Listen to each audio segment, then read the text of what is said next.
Welcome back to Out of the Fog. Well, imagine caring about your regular daily activities, but with a very persistent and annoying ringing sound, a condition that some may think is small, but to those who have it, it becomes unbearable. Well, that's what two of my next guests encounter before being treated by Parrots Hearing. And joining me now to find out what it's like living with tinnitus are two people who know firsthand, Keith Power and Joanne Gillingham Power, and Dr. Erin Squarey. Welcome to Out of the Fog. Thank you. Yeah, Erin, I'm going to start with you. Just explain what exactly is tinnitus. Well, some people say tinnitus, some people say tinnitus, doesn't matter, tomato, tomato, but everybody's tinnitus is a little bit different, but usually we say it's a ringing, roaring, hissing, or a buzzing in one or both ears. Some people have it in the head.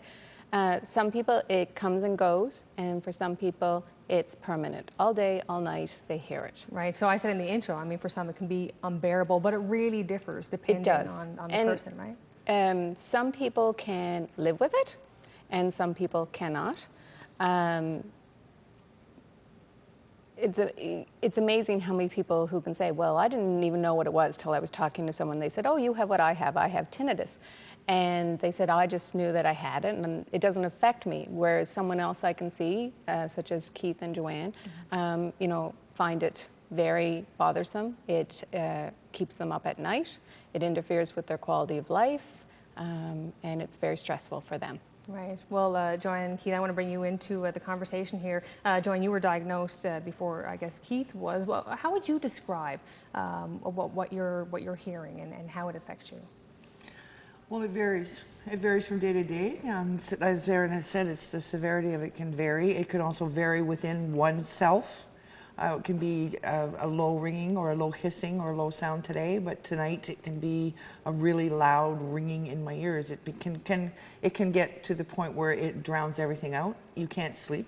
You just can't get rid of this sound in your head. Just imagine those bells on a church ringing over and over and over, and you can't shut them off. Right. That's about the only way I can really think for you to be able to understand what that's like in your head. Right. And Keith, I see you're nodding as Joanne is describing this. Is that the kind of same experience for you? Yeah, not so much ringing. It's more of a tone or a high pitch.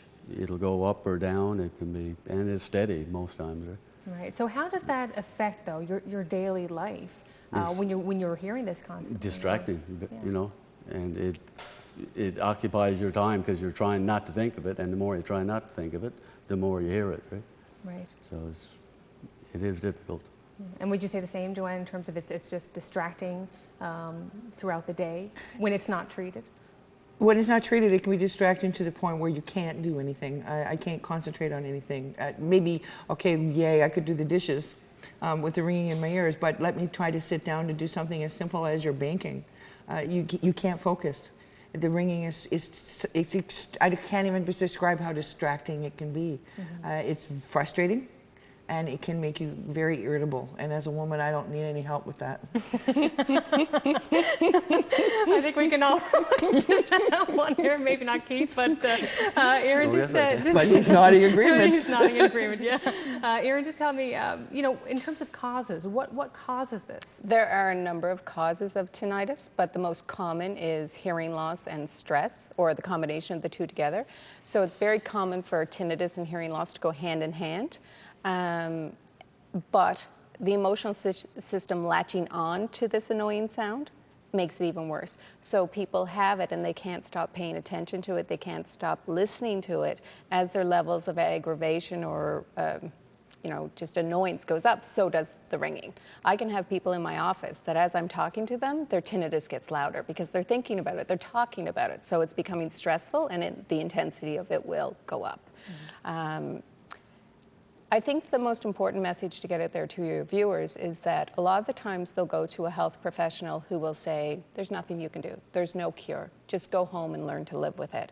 And certainly that was the mentality years ago, but as an audiologist, a hearing healthcare professional, we're trained in strategies and techniques and procedures to help people with their tinnitus. We still can't get rid of it, but we can help people learn to live with it. We can increase the relaxation through amplification or music or sound therapy. And by breaking this negative feedback loop, even though we haven't changed the tinnitus, people rate their tinnitus as being much less annoying, frustrating, bothersome, irritable, whatever word that they would use to describe it. Their quality of life, it can improve. Okay. The important thing is for people to know there's all kinds of therapy out there. And it continues to evolve. As science, like anything, we learn to understand tinnitus better, we're becoming better at treating it. But you have to find the right professional to do it. Okay. Keith, I'm just wondering, you know, how has, now that you are starting treatment, how has it changed the way you lead your daily life now? And you know, what are you looking forward to now that... Well, it sounds more bearable. Like, you're still there, obviously, but with the hearing aids, I guess it distracts me from the irritating noise, and it just puts nice, easy tones in, so I don't need it on all the time. Sometimes I need to shut it off, but... There were nights when I thought I was going crazy. I literally thought I was going crazy because I couldn't get this sound out of my head. I couldn't go to sleep. I couldn't concentrate on anything. I couldn't watch a TV. I couldn't distract myself from it. But I really, honestly thought I was going crazy. And what about for you now that you have had treatment? What's the difference now? The difference now is I do get some sleep. I'm much calmer. I don't, and when it does start, it's not as frustrating when it starts now because I know that I can go to my Zen program and put my hearing aids in and use that Zen program to calm things down. So it makes a big difference to know that there is something you can do. I know it can never be cured and I know it'll never completely go away, but I know it can be subdued. And it makes a huge difference in your life. Right. Erin, just what about medications? Yeah, there's a lot of people that are trying to research or Google things to help them with their tinnitus, like herbal medications, which actually can make the tinnitus worse. There's no medication to really help with tinnitus. In fact, a lot of medications can make the situation worse. So what you really need to do is find an audiologist in your area that treats tinnitus and go in and talk to them about, are there any medications that are making it worse, or what options are available to them. Okay, well, if anybody wants to get in touch, how can they do so? Our phone number is 754-4884, and our website is www.parrotshearing.com. Okay, well, Erin, Joanne, and Keith, I want to thank you all very much for joining me here this evening. Thanks for having us. Thanks for having us here.